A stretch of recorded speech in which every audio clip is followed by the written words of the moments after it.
गोंदिया आणि भंडारा जिल्ह्यात विस्तारलेल्या नवेगाव नागझिरा व्याघ्र राखीव क्षेत्राच्या गाभा आणि बफर क्षेत्रामध्ये एकूण 9 पर्यटन गेट जंगल सफारी करता पर्यटकांसाठी सुरू आहेत.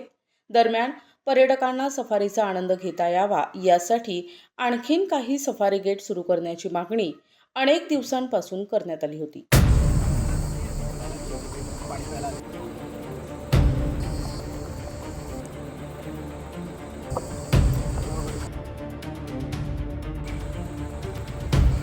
अखेर वनविभागाच्या वतीने 4 नवे गेट सुरू होणार असल्याची घोषणा करण्यात आली होती. त्यापैकी आज 1 मे रोजी मुरदोली येथील पर्यटन प्रवेशद्वाराचे उद्घाटन झाले असून येत्या काळात आणखीन 3 गेट हे गोंदिया जिल्ह्यातील नवेगाव नागझिरा व्याघ्र प्रकल्पात सुरू करणार असल्याचे क्षेत्र संचालक नवेगाव नागझिरा व्याघ्र प्रकल्प पियुषा जगताप यांनी सांगितले. या नवीन गेटमुळे पर्यटकांची सोय होणार असून व्याघ्र प्रकल्पाच्या माध्यमातून स्थानिक नागरिकांच्या हाताला काम आणि रोजगाराच्या नवीन संधी उपलब्ध होणार आहेत. या उद्घाटन प्रसंगी जिल्हाधिकारी महेश गोंदावले, उपवनरक्षक पियुषा जगताप यांच्यासह वन विभागाचे अधिकारी आणि कर्मचारी उपस्थित होते. बऱ्याच दिवसापासून इथल्या ग्रामस्थांची पण आणि पर्यटकांची पण एक मागणी होती की या बाजूला पण एखादं गेट जर सुरू झालं तर तिथूनही पर्यटनाला चालना मिळू शकते आणि त्या दृष्टीने जो काही प्रयत्न करत होतो त्याचाच आज फळ म्हणून हे गेट आपण इथून सुरू केलेलं आहे.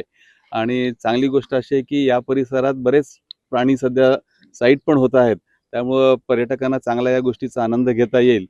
आणि आत जो तलाव आहे, काय नाव त्याचं आपल्या चुलबुल, तिथपर्यंत हे जाऊन एक 40 किलोमीटरचा हा पूर्ण परिक्रमा करून येणार आहेत. त्यामुळे त्यांना जंगलाचा पुरेपूर आनंद या परिसरात घेता येईल.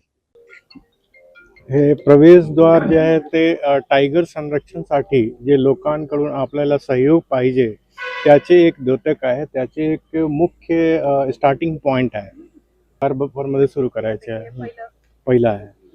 तर यामधून आपले लोक जे आहे सामान्य विलेजर्स ते आपले पार्कमधून जुळत आहे आणि त्यांचे व्यवसाय वगैरेची सोय होत आहे.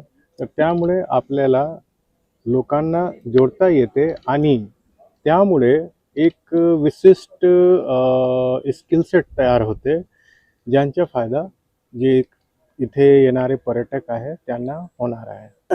सकाळी आणि संध्याकाळी 5-5 गाड्याचे सुरुवातीला आम्ही हे ठेवले आहे. सध्या काउंटर आणि नंतर ऑनलाईन होईल. मॅडम काय सांगणार, आज नवेगाव नागझिरा अंतर्गत नवीन एक गेट सुरू करण्यात आलं पर्यटकांसाठी आणि गोंदियासाठी काय उपाययोजना किती फायदा मिळणार? हे जे नवेगाव नागझिराचं नवीन गेट आज आपण ओपन केलेलं आहे, हे बफरमधलं गेट आहे.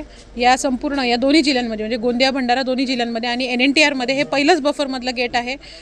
या गेटचं विशेष असं आहे की कोरमध्ये जे आपले गेट्स आहेत त्याला कोरचे नियम लागू होतात.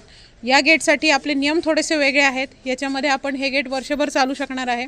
आणि या गेटचं वैशिष्ट्य असं आहे की या गेटचा जो रूट आहे तर त्या रूटमध्ये आपल्याला सगळ्या प्रकारचं जंगल, सगळ्या प्रकारचा जो एरिया आहे, ज्या वेगवेगळे लँडस्केप आहेत ते पाहायला मिळणार आहेत पर्यटकांना.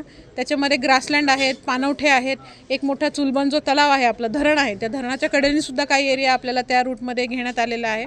आणि वेगवेगळ्या पद्धतीनं वेगवेगळ्या वाईल्डलाईफचं दर्शन इथे आपल्याला या रूटमध्ये होऊ शकतं. काल एक सीन पण होता, टायगर सीन, टायगर दिसत आहे या ठिकाणी. होय, सध्या आता गेले 3-4 दिवसापासून आमचं रोडचं काम सुरू होतं आणि त्यानिमित्ताने जेव्हा इथं चक्कर झालेली आहे तर इथं व्याघ्रदर्शन होत आहे. या भागामध्ये एक टायग्रेस आणि तिचे 3 बच्चेही आहेत आणि त्याचबरोबर ते आता म्हणजे ह्या भागात वावरतात, त्यामुळे ते पर्यटकांना दिसतील. खूप मोठ्या प्रमाणावर पक्षी पण इथे आहेत वेगळे, जे आपल्याला दुसरीकडे दिसणार नाहीत. आणि वॉटर बॉडीज असल्यामुळे त्याचा जो फायदा आहे किंवा त्याचे जे वेगळे स्पीशीज आपल्याला इथे बघायला मिळतील तर त्याचा आनंद सगळ्यांना घेता येईल. प्रतिनिधी राधाकिसन सुटे, NTV न्यूज मराठी, गोंदिया.